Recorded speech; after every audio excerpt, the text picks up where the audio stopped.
স্বার্থপর রে, বড়ই স্বার্থপর। বুকের মাঝে জায়গা দিলে যতন কইরা ভাঙ্গে রে অন্তর। মানুষ বড়ই স্বার্থপর রে, বড়ই স্বার্থপর।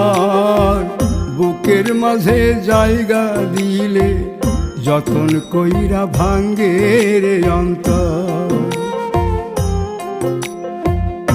অচিনা এক জংলা পাখি যতন কইরা বুকে রাখছি, বুকের পাজর ভাঙ্গা সে যে সাজায় অন্যের ঘর রে, সাজায়